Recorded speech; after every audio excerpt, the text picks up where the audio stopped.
Bismillahirrahmanirrahim.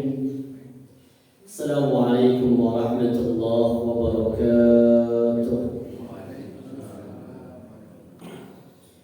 Innal hamdalillah nahmaduhu wa nasta'inuhu wa nastaghfiruh wa na'udzu billahi min shururi anfusina wa min sayyiati a'malina.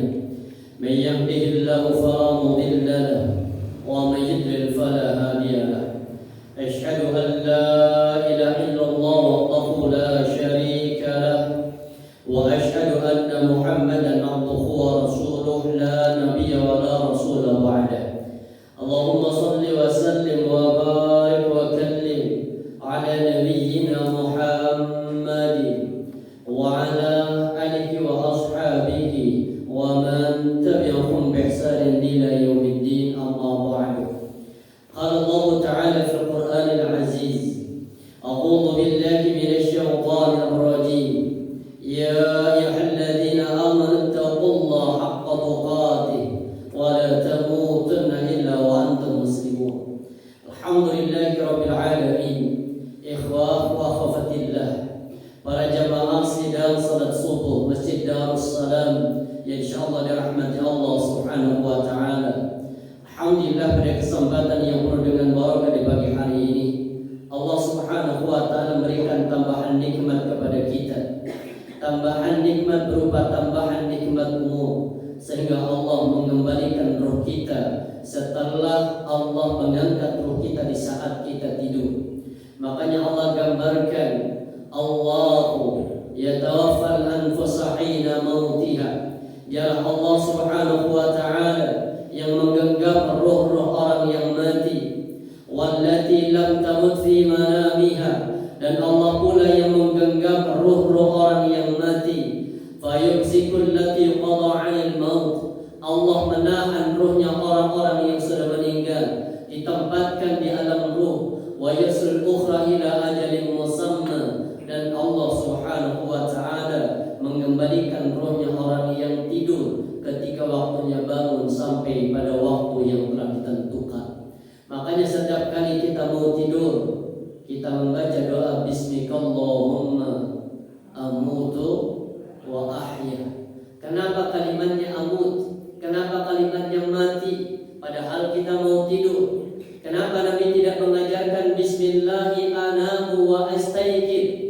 Ya Allah, dengan namamu ya Allah aku akan tidur, dan dengan namamu pula besok pagi Allah aku akan bangun. Tapi Nabi mengajarkan kalimat amutu wa ahya, yang menandakan bahwa setiap kali kita tidur itu kita itu diangkat ruhnya oleh Allah seperti orang mati. Dan ucapan terbaik setelah kita bangun, alhamdulillahilladzi ahyana ba'dama amatana wa ilaihin nusyur.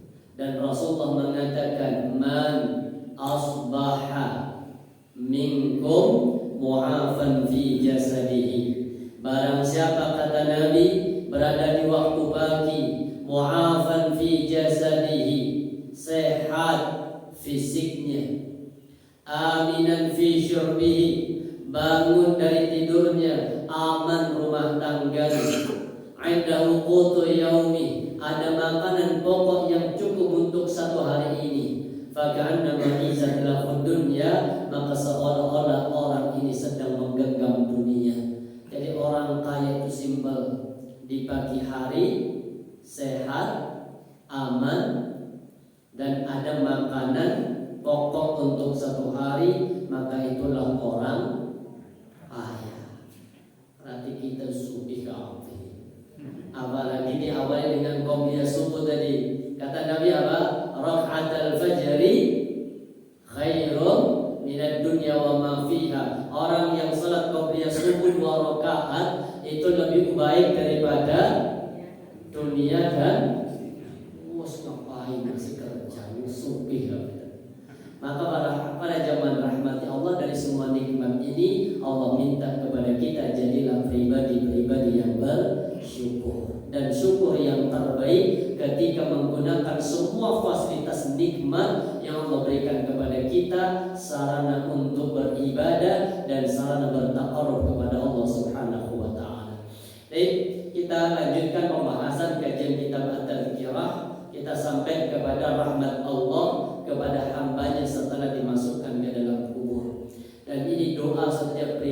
kita. Doanya dahsyat, satu kali doa kita minta 11 permintaan. Apa yang kita baca? Allahumma inna nas'aluka salamatan fid din wa afiyatan fil jasad wa ziyadatan fil ilmi wa barakatan fil rizqi wa taubatan qabla al maut wa rahmatan 'inda al maut wa maghfiratan ba'da al maut. Allahumma hawwin 'alaina fi sakaratil maut wan najata minan nar wal 'afwa 'inda hisab. Ada 10 permintaan kita kepada Allah dan itu cukup. Jadi kan pakai doa itu sudah cukup. Itu sudah meliputi apa?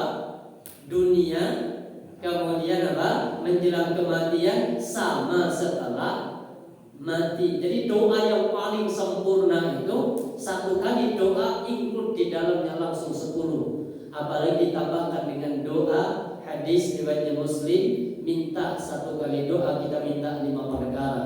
Allahumma aslih lana dinana alladhi huwa ismatu amrina wa aslih lana dunyana allati fiha ma'ashuna. Hafal dah. Oh enggak apa-apa, sing sekolah juga. Jangan terlalu banyak. Itu bagus itu. Allahumma aslih lana dinana, ya Allah perbaiki ya Allah agama kami. Bukan Islamnya yang diperbaiki, tapi cara kami beragama, totalitas kami dalam beragama. Karena Allah minta kepada kita udkhulu fis-silmi kafah. Masuklah kalian ke dalam Islam secara totalitas. Asbabun nuzul ayat ini, ada 2 orang Yahudi yang masuk dalam Islam. Tapi ketika dia sudah masuk dalam Islam, masih menghormati tradisi Yahudi. Apa? Memuliakan hari Sabtu. Yang kedua, tidak memakan daging unta. Kenapa? Karena di agama Yahudi daging unta itu apa? Haram, tidak boleh dimakan. Maka kemudian setelah masuk Islam masih menghormati. Sebab menghormati inilah kemudian turun ayat ini. Lain masuk Islam ya Allah totalitas. Lain enggak, tidak usah sekalian. Udkhulu fis-silmi kafah. Maka para jamaah rahmatullah, kita minta wa rahmatan 'indal maut, rahmat ketika kita menjelang kematian. Para jamaah rahmati Allah, ini dasar atau hadis tentang pentingnya kita berhusnudzon kepada Allah. Nabi mengatakan la yamutanna ahadukum illa wa huwa yuhsinu billahi dhann. Kata Nabi, janganlah kalian wahai umatku mati illa wa huwa yuhsin, kecuali engkau dalam kondisi berhusnudzon billah. Jadi kita seorang muslim tidak boleh mati kecuali mati dalam kondisi berhusnudzon. Bagaimana kita akan mati dalam kondisi berhusnudzon? Kita nggak ngerti kalau mau mati. Terus bagaimana cara kita mati berhusnudzon? Sebagai seorang muslim, tanamkan dalam jiwanya bahwa Allah menyiapkan rahmatnya bagi orang-orang yang beriman. Maka kalimat rahmat ini itu akan diberikan oleh Allah kepada orang yang beriman. Dan tanda orang beriman ketika meyakini bahwa kita akan kembali kepada Allah Subhanahu wa ta'ala. Jangan sampai kemudian muncul apa? Putus asa. Karena tidak ada dosa yang tidak diampuni oleh Allah. Ini menunjukkan tentang apa? Luasnya rahmat Allah Subhanahu wa ta'ala. Ini salah satu contohnya. Allah berfirman, ya ibna Adam, kata Allah, wahai anak cucu Adam. Berarti dipanggilan Allah kepada siapa? Semua manusia. Hadis dari Imam At-Tirmidzi dari sahabat Anas bin Malik. Innaka ma da'awtani, hadis qudsi. Allah berfirman, innaka ma da'awtani, sekiranya engkau menyeru kepadaku, berdoa kepadaku, wa rajautani, dan engkau berharap, berharap kepadaku, ghafartu laka ala ma kana fik, aku kata Allah akan mengampuni semua dosa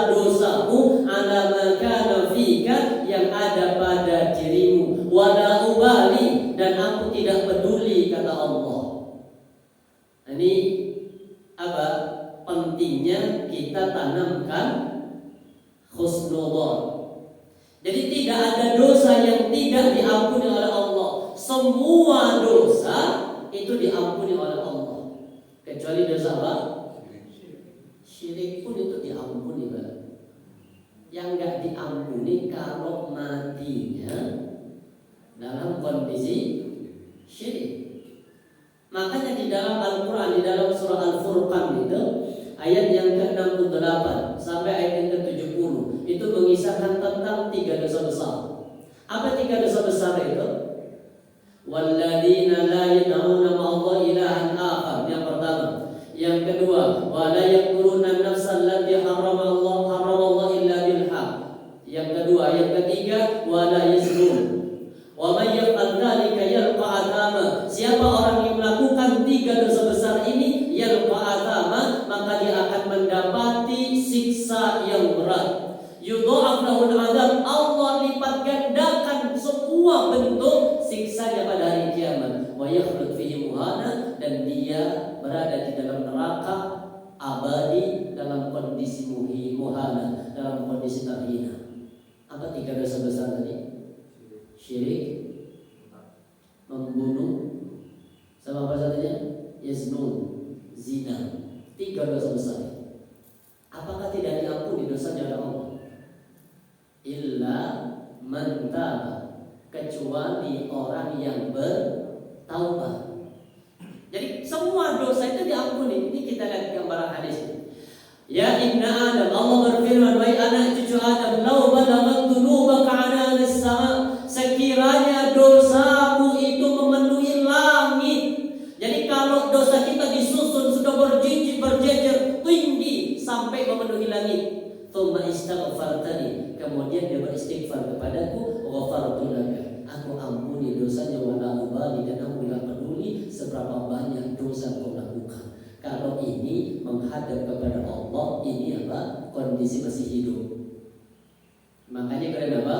Ghafartu, beristighfar. Berarti istighfar itu ketika orang masih hidup. Yang kedua, wa ya Adam, ya ibna Adam, innaka law ataitani bi qurabil ardi khataya, sekiranya engkau datang kepadaku bi qurabil ardi khataya, dengan membawa dosa seberat bumi. Ini kalau yang kedua apa? Ataitani, datang kepada Allah, berarti apa? Kondisi mati. Siapa orang yang mati, kata Allah, dan bawa dosa seberat bumi, tsumma lakitani la tusyrik bi syai'an, ini. Tapi dalam dosa seberat bumi itu tidak ada dosa syiriknya. Apa yang akan diberikan oleh Allah, ini bentuk rahmatnya Allah. La ataituka bi qurabiha maghfiratan, maka aku akan mendatangimu dengan membawa ampunan seberat bumi. Jadi kalau ada orang yakin husnudzon kepada Allah, kalau kita datang kepada Allah ketika masih hidup, istighfar, tidak ada dosa yang tidak diampuni. Ketika kita mati menghadap kepada Allah dalam kondisi membawa dosa seberat bumi sekalipun, Allah masih siapkan namanya apa? Rahmatnya, selama dia mati dalam kondisi tidak membawa kesyirikan. Makanya ini dan keutamaannya di hadis qudsi juga. An Abi Hurairah radhiyallahu anhu, an Nabi sallallahu alaihi wasallam fima yarwi an Rabbih jalla wa ala. Ini hadis dari Abu Hurairah radhiyallahu anhu, an Nabi sallallahu alaihi wasallam fima yarwi an Rabbih, fima yarwihi, yang dia diriwayatkan dari Rabbnya. Berarti kalau diriwayatkan dari Allah itu apa? Hadis qudsi. Apa kata Allah? Wa azzati, demi kemuliaan dan keagunganku, la ajma'u ala 'abdi, aku kata Allah tidak menggabungkan atas hambaku khaufaini, 2 rasa takut, wala ajma'u lahu amanain, dan aku kata Allah tidak menggabungkan kepadanya 2 rasa aman. Tidak Allah gabungkan pada diri seorang hamba 2 rasa takut ataupun 2 rasa aman. Pasti salah satunya. Kalau takut pasti gandengannya sama aman. Kalau aman gandengannya pasti dengan rasa takut. Apa maksud keterangan firman Allah di hadis qudsi ini? Idza amanna fid dunya, apabila seorang hamba itu merasa aman dariku di dunia, jadi dia tidak beribadah pun merasa aman. Dia mengambil hak orang lain merasa aman. Dia mengatur aturannya yang penting menguntungkan diri dan kepentingan partainya, dia merasa aman. Wis pokoknya di dunia dia merasa aman. Kenapa? Karena mungkin barangkali setiap perbuatan yang bertentangan itu sudah disiapkan namanya undang-undangnya. Biasanya undang-undang isi disiapkan, nanti baru kemudian apa? Melanggar. Ketika mau dituntut, undang-undangnya sudah berubah, sudah siap. Silahkan rasa amanmu di dunia, kata Allah. Rasa aman, tidak takut kepada Allah. Maka ingat, akhaftuhu yaumal qiyamah, aku, kata Allah, akan memberikan kepadanya rasa takut pada hari kiamat. Sebaliknya, wa idza khafani fid dunya, dan orang yang hidup di dunia itu merasa takut. Dan kita di sini, kita merasa takut. Apa bentuk kita takutnya? Mulai dari kita takut kepada Allah. Apa yang kita takutkan? Takut semua amal ibadah kita tidak diterima oleh Allah. Makanya Allah gambarkan di surah Al-Ghasyiyah ayat 1 sampai ayat yang ke-5 itu. Hal ataka hadithun ghasyiyah. Apa artinya? Hal ataka hadithul ghasyiyah. Apakah telah datang kepadamu hadithun ghasyiyah, cerita, berita tentang al-ghasyiyah, hari kiamat. Wujuhun yawma idzin khasyiyah. Pada hari kiamat wajah-wajah manusia nanti tertunduk lesu. Karena nanti orang di padang mahsyar itu wajahnya ada 3. Ada yang terang benderang seperti rembulan, ada yang wajahnya hitam pekat, ada yang remang-remang. Yang wajahnya seperti sinar matahari ataupun rembulan, ini yang dikenal dengan ashabul yamin, calon penghuni surga. Dia berjalannya di sebelah kanan. Kemudian ada yang sudah hitam pekat wajahnya. Wujuhun yawma idzin apa? Khashi'ah. Wajah-wajah mereka ada tertunduk lesu, ada rasa takut. Ini wajah-wajah calon penghuni neraka. Yang remang-remang yang tengah ini. Ini yang rawan. Rawan apa? Rawan kesaut. Bisa jadi kesaut sama ashabul yamin, bisa jadi kesaut sama ashabus shimal. Ini yang bahasa kita tuh apa? Amalannya draw 50-50. Pahalanya 50, dosanya 50. Maksudnya 50%, pahalanya 50%. Ini caranya di tangannya. Ini rawan. Rawan apa? Bisa jadi kesaut ashabus shimal, calon penghuni neraka, atau bisa jadi kesaut ashabul yamin, calon penghuni surga. Makanya kemudian orang yang punya rasa takut, apa bentuk takutnya sebagai orang yang beriman? Pertama, di dalam surah Al-Mu'minun ayat yang ke-60 Allah gambarkan, walladzina yu'tuna ma ataw wa qulubuhum wajilatun annahum ila rabbihim raji'un. Ketika ayat ini turun, apa kata Aisyah? Ya Rasulullah, alladzina ya'tuna ma ataw wa qulubuhum wajilah, ahwa alladzi yaznun. Ya Rasulullah, apakah orang-orang yang mereka ada rasa takut hatinya itu, apakah mereka orang yang punya dosa zina? Wa yashrabul khamr, apakah mereka orang yang minum khamr? Atau wa yasriku, apakah mereka orang yang pernah mencuri, ya Rasul? Jadi kata Aisyah, orang yang ketika dia bersedekah, orang yang ketika dia berzakat, orang yang ketika dia berinfak, tapi hatinya ada rasa takut, itu kata Aisyah orang yang punya 3 dosa. Dosa apa tadi? Zina, kemudian mabuk, sama apa? Mencuri. Ternyata kata Rasulullah, ayat ini la ya binta asyidik, tidak wahai putri asyidik. Alladzina yu'tau ya'tuna ma ataw wa qulubuhum wajilah ahwal ladzi yusalli, yaitu orang yang salat, wa yasum, orang yang puasa, wa yatasaddaqu, dan orang yang bersedekah. Kemudian apa? Allah yakhafu an la yataqabbal min, tapi hati mereka ada rasa takut kalau amal ibadahnya tidak diterima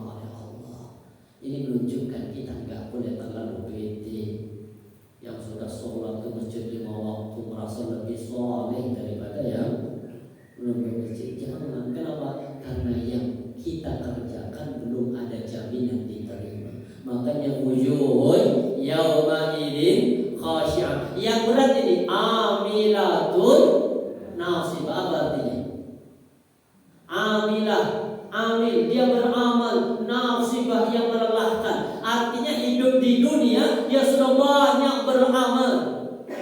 Bangun masjid sudah, haji sudah, umroh bolak-balik, sedekahnya wapas. Tapi kemudian apa? Tasla naran hamiyah. Orang yang banyak beramal justru dimasukkan oleh Allah ke dalam neraka. Apa sebabnya? Penafsirannya banyak. Yang pertama, ketika dia beribadah ada unsur syiriknya. Apa bentuk syiriknya? Bisa jadi semua ibadahnya dilakukan bukan karena Allah, tapi hanya untuk mencari ridho manusia. Maka kita sebagai orang yang beriman itu ada rasa takut kalau amal ibadah kita tidak diterima oleh Allah Subhanahu wa Ta'ala. Dari situ kemudian kita merasa amal kita belum cukup untuk kembali kepada Allah. Kadang kita ketika ditanya, sudah siap? Insya Allah. Ada siap menghadap kepada Allah? Insya Allah. Enggak, kita belum sih. Siap. Kenapa? Karena tidak ada jaminan kita akan mati dalam kondisi husnul khatimah. Maka kata Nabi, kata Allah, wa idza khafani fid dunya, orang yang ditanam di dunia merasa takut kepada Allah, amantu yaumil qiyamah, maka aku akan berikan rasa aman kelak pada hari kiamat. Dan ini rasa aman pada hari kiamat itu maknanya dimulai sejak berada di dalam kubur. Hadis tentang keutamaan rahmat Allah. An Abi Hurairah radhiyallahu anhu anna Rasulullah sallallahu alaihi wasallam qala, "Inna lillahi mi'ata rahmatin." Sesungguhnya milik Allah itu ada 100 rahmat. Anzala minha rahmatan wahidatan bainal jin wal insi wal bahar wal hawam. Allah turunkan dari 100 itu, Allah turunkan satu rahmat di muka bumi yang diperebutkan oleh bangsa jin, manusia, binatang, sama apa? Hewan, sama tumbuhan. Jadi 4 yang pakai rahmat Allah: manusia, jin, hewan, dan tumbuhan. Ini masih apa? Satu rahmat Allah. Berarti masih ada berapa? 99. Wa akharallahu 99 rahmatan. Dan Allah mengakhirkan apa? 99 rahmatnya. Yarhamu bi ibadu yaumal qiyamah. Allah Subhanahu wa Ta'ala memberikan rahmatnya, memberikan curahan kasih sayangnya kepada orang-orang yang beriman kelak pada hari kiamat. Makanya ada namanya Rahman, ada namanya Rahim. Kalau Rahman itu apa? Maha pemberi, pemurah. Kalau ini di dunia, apa maksudnya? Semua orang di dunia itu Allah berikan rahimnya Allah. Allah berikan kasih rahmat, bukan rahmat kan di dunia. Allah memberikan semua rizki. Orang yang gak ibadah Allah kasih rizki. Orang yang ibadah Allah pun juga kasih rizki. Tapi kalau nanti sifat rahmat Allah yang 99 ini khusus hanya kepada mereka orang-orang yang beriman. Kemudian perajaman rahmat Allah, dan ini rahmat Allah, inna rahmatullah qaribun minal muhsinin. Sesungguhnya rahmat Allah itu amat dekat kepada orang-orang yang berbuat baik. Apa rahmat Allah ketika orang sudah masuk ke dalam kubur? Salah satunya ini. Orang kalau sudah nanti bisa menjawab. Jadi orang kalau sudah bisa menjawab pertanyaan, kan ada berapa pertanyaan di kubur? 4. Apa pertanyaan pertama? Man Rabbuka. Hafal jawabannya? Insyaallah siap ya. Masalahnya nanti di kubur itu bukan hafalan. Seandainya hafalan itu udah jadi bekal, aman insyaallah. Apa buktinya hafalan bukan jaminan?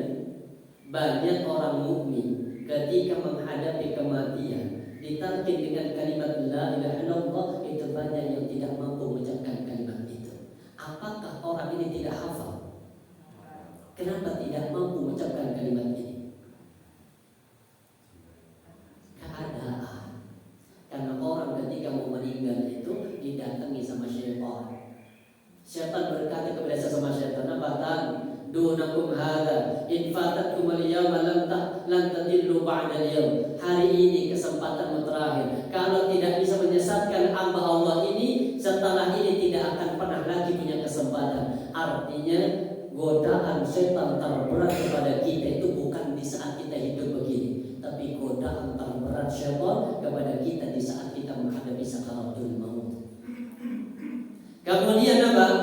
Sampai Nabi mengatakan dalam satu doanya, dan dengan istiqamah baca doa ini, Allahumma inni a'udzubika ayyatahabbat syaitan 'indal maut. Hafal. Allahumma inni a'udzubika min ayyatahabbataniyah asy-syaitanu 'indal maut. Hafal ini? Belum. Ya, nanti dengan hafalkan Bapak Ibu kalau menjelang mati meninggal. Allahumma ini dahsyat. Dan ini hadisnya sahih dari Imam Ahmad dan Imam At-Tirmidzi. Ya Allah, aku berlindung kepadamu ya Allah dari disesatkan syaitan ya Allah indal maut, ketika aku menghadapi sakaratul maut. Itu Nabi kan. Kenapa? Karena masalahnya bukan hafalan kalimat la ilaha illallah. Sama dengan ketika orang nanti di dalam kubur, man rabbuka, maka rahmat Allah yang akan berikannya, dia mampu untuk menjawab. Wa man nabiyyuka wa ma dinuka. Ini pertanyaan yang ketiga. Yang keempat apa? Wa ma ilmuka. Dari mana engkau dapatkan ilmu ini? Apa jawabannya orang dalam kubur? Qara'tul Quran, aku membaca Al-Quran. Fa'amantu, aku mengimani semua isi dalam Al-Quran. Wasaddaqtu, dan aku membenarkan semua isi yang ada di dalam Al-Quran. Ketika sudah bisa menjawab 3 pertanyaan, rahmat Allah kepada orang yang di dalam kubur sudah mulai diturunkan. Apa itu? Yang pertama, ini fayunadi munadi fis sama, terdengar suara teriakan di langit. Apa kalimat itu? Anna sadaqa abdi, sesungguhnya hambaku itu benar. Jadi ada suara setelah menjawab pertanyaan di dalam kubur, di langit itu ada teriakan, Anna sadaqa abdi, sesungguhnya hambaku itu benar. Berikan rahmat kepadanya. Pertama apa? Fa'afrishuhu minal jannah, ambilkan kasur, yang kasur itu berasal dari surga. Makanya kasur itu nanti diambil, ditaruh di bawah bapak ibu ketika sudah meninggal, tidur di dalam kubur di atas kasur yang diambil dari surga. Ustaz apa? Gak akan mikir apa politik. Kalau apa? Kalau husnul khatimah. Kalau sul khatimah beda lagi. Apa? Fa'afrishuhu minan nar, ambilkan dia kasur. Dari mana? Dari neraka. Makanya orang di dalam kubur bagi orang kafir itu sudah mendapatkan azab kubur, mulai dari tidur dengan beralaskan kasur dari neraka. Tapi kalau beriman, insyaallah husnul khatimah, husnudon kepada Allah, insyaallah dapat kasur dari surga. Walaupun bapak suaminya istrinya mau nikah lagi, bapak gak akan kepikiran itu. Kenapa? Karena sudah mendapatkan rahmat Allah di dalam kubur, sudah tidur menggunakan alas dari surga. Yang kedua, wa albisu minal jannah. Ini bagian rahmat Allah ketika dimasukkan di dalam kubur. Ganti kain kafannya, ambilkan baju dari surga. Apalagi kain kafannya ada tulisan RT 16. Kan enggak bagus. Sedekah dari mana? Sedekah dari hati. Padahal enggak boleh kita menghadap kepada Allah dengan mengenakan pakaian terakhir itu diambilkan dari sedekah itu tidak boleh. Kenapa tidak boleh? Karena Nabi itu mencontohkan kalau bisa kita menghadap kepada Allah itu dalam kondisi menghadap menggunakan harta pribadi. Apa contohnya? Ketika kematian seorang sahabat Nabi namanya Mus'ab bin Umair. Mus'ab bin Umair itu meninggal di peristiwa perang Uhud. Kemudian tidak punya apa-apa lagi, hartanya satu-satunya pakaian yang dipakai hanya itu. Beliau hanya punya pakaian itu dipakai. Kemudian ketika beliau meninggal, ditarik kainnya itu menutup bagian kepala. bagian kaki terbuka. Ketika ditarik ke belakang, bagian kepala terbuka. Maka Nabi memutuskan tutup kepalanya dari baju itu, dan bagian belakangnya tutupi dengan daun-daun yang ada di Uhud. Seandainya menggunakan pakaian sedekah menghadap kepada Allah itu boleh, maka Nabi akan minta pada sahabat untuk apa? Minta sebagian kainnya untuk menutupi bagian kaki dari Mus'ab bin Umair, tapi Nabi tidak melakukan itu. Jadi sunnahnya menghadap kepada Allah pakai kain kafan pribadi. Tulisan di sedekah harta jangan. Kenapa kita beli rumah mampu, beli mobil mampu, beli motor mampu, masa menghadap kepada Allah kain kafannya sedekah. Baik, kemudian ini wa albisunal jannah, ambilkan baju dari surga. Yang ketiga, waftahu lahu baban ilal jannah, bukain pintu ke dalam surga. Ini bagian rahmat. Artinya Pak, orang yang di dalam kubur itu akan merasakan dinginnya. Qala fayati min ruhiha, maka akan datang ruhiha, apanya? Aroma surga. Orang di dalam kubur itu sudah merasakan dinginnya surga, waktu ini ada bagusnya pemandangan surga sudah dirasakan ketika berada di dalam kubur. Makanya doanya juga Rabbi. Jadi doanya orang di dalam kubur, ya Allah, aqimis sa'a, hendak ya Allah hari kiamat. Ya Allah. Orang kalau sudah dapat rahmat di dalam kubur itu doanya minta apa? Pengen segera hari.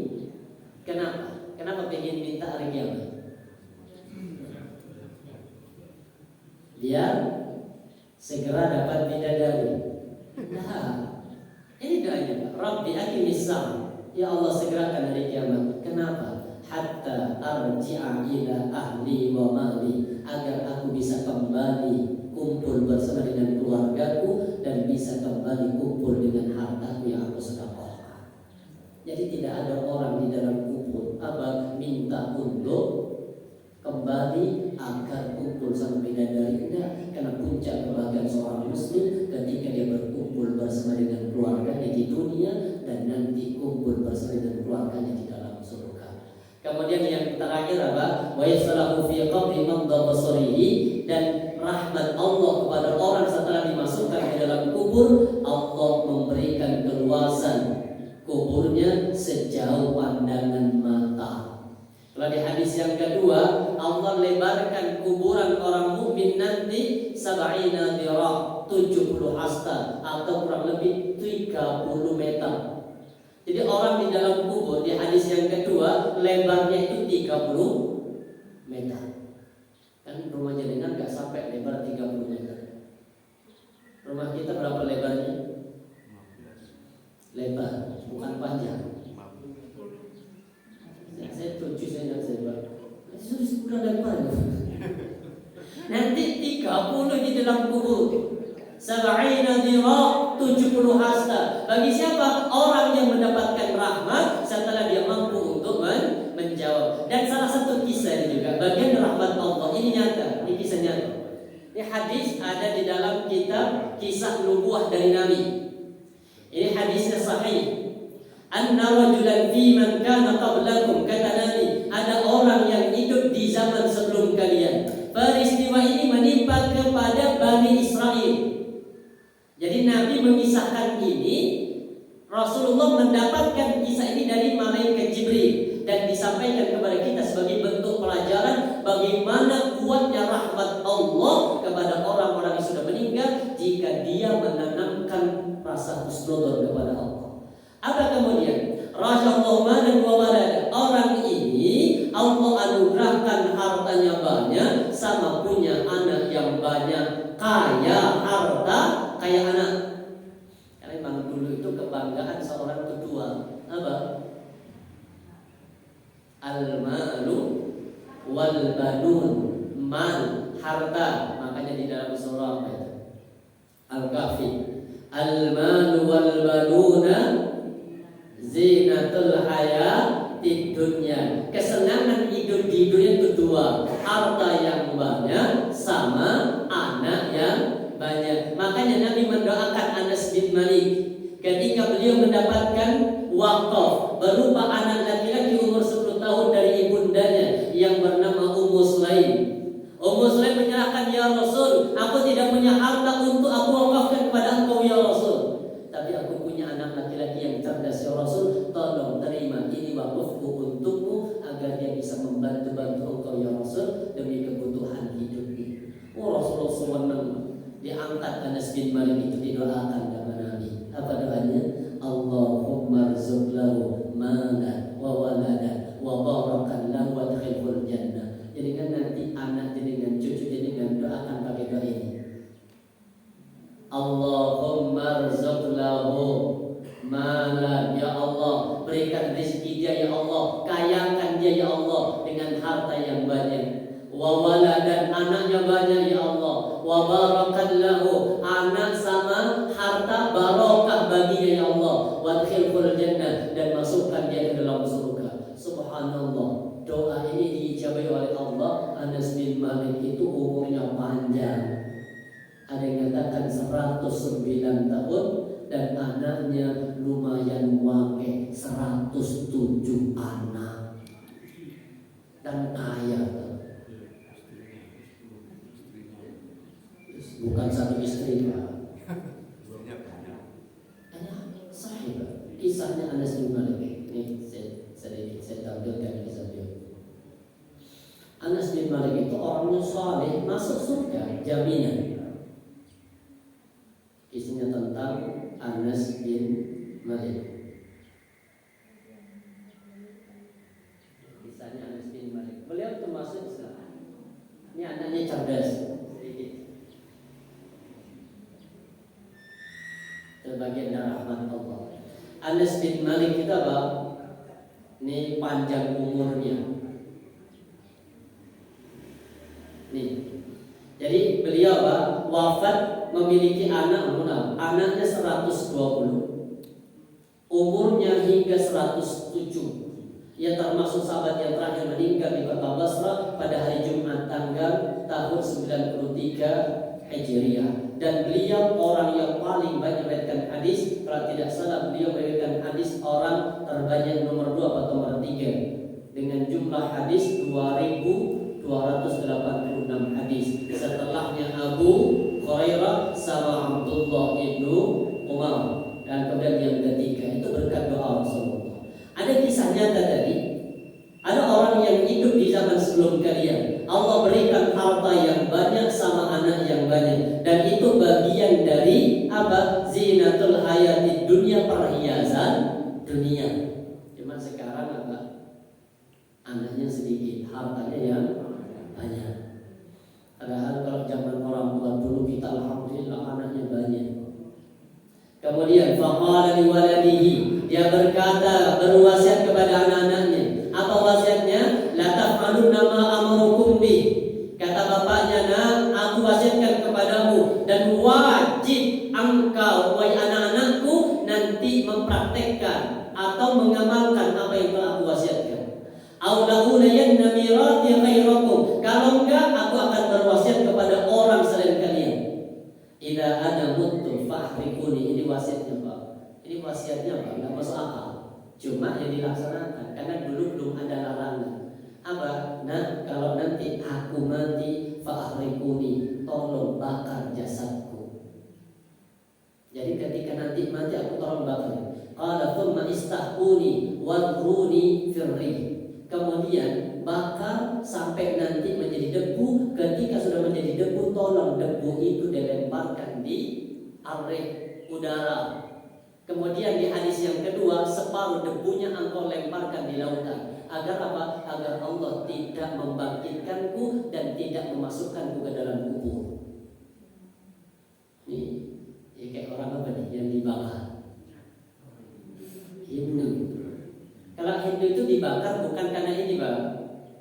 Hindu itu dibakar itu mempercepat proses karena manusia itu terbentuk dari dua apa? Unsur air sama unsur tanah. Makanya kemudian untuk menyatukan kembali dengan tanah dibantu dengan pembakaran itu. Dan ketika sudah dibakar dibakar, terjadi letusan, semua orang yang mengantar berteriak dengan kalimat yang sama, surga. Saya pernah pengen tahu seperti apa sih ngambil itu. Qadarullah, pas orang terkaya sekecamatan ngambil saja habis 100 juta lebih untuk bikin patungnya, patung sapi, kemudian bikin menara untuk membawa jenazahnya. Setelah dibakar, meletus 2 kali, kepala sama perut, dan setiap mendengar letusan semuanya berteriak surga. Saya masih ingat di bulan Ramadan Pak, panas karena pembakaran mulai dari jam 11, nggak boleh kalau jam sebelum itu, jam 11 dibakar. Ya Allah, tolong dibakar. Itu masih di dunia, belum di neraka. Tapi benar ini dibakar. Kemudian apa? Fa'ni la ta'ir indallah khaira. Karena aku yakin aku enggak punya kebaikan di sisi Allah. Wa inna Allah yaqdiru alayya ay yu'adzibani, dan Allah punya kemampuan untuk mengadabku. Qala fa'adha minhum mithaqa. Maka anak-anaknya kalian mengambil sumpah, ya nanti kalau bapak meninggal, ayah meninggal, aku akan bakar dan debunya aku akan lemparkan di lautan dan di udara. Kemudian fa'alu dzalika bi, anaknya melakukan semua itu, wa rabbi faqala Allah, maka Allah berfirman, ma hamalaka ala ma fa'alta, apa yang menjadikan alasan kau melakukan ini? Kenapa kau lakukan ini? Apa jawabannya? Kenapa kau melakukan ini wahai hamba? Beliau mengatakan ma khafatuka, karena takut kepada. Qala fama talafu ghairuha, maka setelah ini kau tidak akan merasakan takut. Di hadis yang kedua ditutup dengan apa? Rasa takutmu kepada Allah itu menjadikan Allah kemudian memberikan rahmat dan diampuni dosa-dosanya. Jadi kita sebagai orang beriman yakini di sisi Allah itu ada rahmat, dan orang akan selamat di kubur, orang akan selamat nanti ketika berada di hari kiamat, itu semuanya karena rahmat Allah Subhanahu wa taala. Makanya pesan Nabi terakhir apa kata Rasulullah? Beliau mengatakan qaribu, bertaqarrublah kalian kepada Allah, wasaddidu, landasi taqarrubu kepada Allah dengan istiqamah, wa'lamu, ketahuilah annahu lan yanjahdu minkum bi'amali, tidak mungkin ada satu orang pun yang akan selamat kalau dia mengandalkan amalnya. Para sahabat bertanya, qalu wala anta ya Rasul, bagaimana dengan engkau ya Rasul? Wala ana, sama denganku kata Rasulullah, illa ayyataqammadallahu bi rahmah, kecuali Allah meliputi aku dengan rahmatnya. Dan semoga kita semuanya mendapatkan rahmat Allah Subhanahu wa taala. Dan salah satu rahmat Allah akan didapat itu dengan apa kata Nabi? Idza ijtama'a qaumun fi baitin min buyutillah. Kalau ada sekelompok kaum berkumpul di rumah di antara rumah-rumah Allah, bapak dan ibu melakukan ini. Apa syaratnya? Ada 2. Yatluna kitaballah, kumpulnya di masjid membaca Al-Qur'an, wa yatadarasun, kumpulnya di masjid bertadarus, mengkaji, mentadabburi, ta'lim, mengkaji ayat-ayat Allah. Allah akan berikan penjaminan apa? Illa nazalat 'alaihimus sakinah, kecuali Allah turunkan rahmat, kasih sayang, sakinah, ketenangan dalam hidupnya. Makanya orang kalau di masjid itu pasti tenang. Benar. Orang kalau di masjid itu gak akan mikir tentang kehidupan di luar masjid. Jadi kan kalau pengen tenang, pengen bisa tidur, datang khutbah Jumat jam 11. Tenang, tidur. Saking apa ya? Tenangnya. Khotib Jumat teriak setengah jam, antang dia. Sakinah. Ini bukan itu maksud dari sakinah. Yang kedua apa? Wa ghasyatuhur rahmah, Allah turunkan liputi hidupnya dengan rahmatnya. Orang yang di masjid itu untuk ta'lim, untuk membaca Al-Quran, Allah turunkan rahmat. Yang ketiga, wa khaffatil malaika, malaikat mengelilinginya dan malaikat melindungi dengan sayap-sayapnya. Dan yang ketiga, yang keempat yang paling penting apa? Wa dzakarallahu fi man indahu, orang yang istiqamah di masjid, thalabul ilmi, membaca Al-Quran, mengkaji, mentadabburi, Allah menyebut nama-nama bapak dan ibu di depan para malaikat. Artinya menjadi orang yang terkenal di langit walaupun di bumi tidak ada yang mengenal. Ini insyaallah semoga rahmat didapatkan oleh kita semuanya dan Allah hantarkan kita semuanya ke dalam surga. Subhanallah bihamdika, asyhadu an la ilaha illa anta, astaghfiruka wa atubu ilaik. Assalamualaikum warahmatullahi